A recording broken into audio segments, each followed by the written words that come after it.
விஜய் பண்ண ஒரு ஸ்மார்ட்டான மூவ் என்ன தெரியுமா? எப்போ அவர் கட்சி ஆரம்பித்தாரோ அப்பயே ஒரு ஆப் ஆரம்பித்து டிவிகே அந்த தமிழக வெற்றி கழகத்தோட ஆப்பில் போய் மக்கள் எல்லாமே கம்பல்சரியாக ரிஜிஸ்டர் பண்ணணும். அவங்களோட பேர், அவங்களோட எல்லா விவரங்களையுமே, voter ID plus Aadhaar card. So இது என்னாச்சு, எல்லோரும் ரிஜிஸ்டர் பண்ண கால்குலேஷன் வச்சு பார்த்தா ஆல்மோஸ்ட் 1.5 கோடி விஜய் கட்சியில், தாவேகா கட்சியில் மெம்பராகவே இருக்காங்க. ஸோ அந்த 1.5 கோடி ஓட்டு வந்தாலே ஆல்மோஸ்ட் விஜய் லீடிங்கில் போகிறதுக்கூடிய வாய்ப்புகள் இருக்குது. இன்ட்ரெஸ்டிங்கான மேட்ரு இங்கே தான் ஆரம்பிக்குது. என்னென்னா, அந்த 1,50,00,000 பேர் இருக்காங்களே, வீட்டில் ஒருத்தரை கன்வின்ஸ் பண்ணால் கூட அப்படியே டபுள் ஆகும்.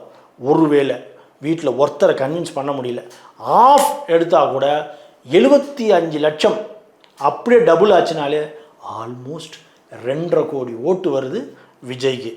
இதை விட என்னங்க வேணும்? விஜய் தான் இதில் ஜெயிப்பார் அப்படிங்கிறதுக்கு இது ஒரு சின்ன பேசிக் கால்குலேஷன் தான்.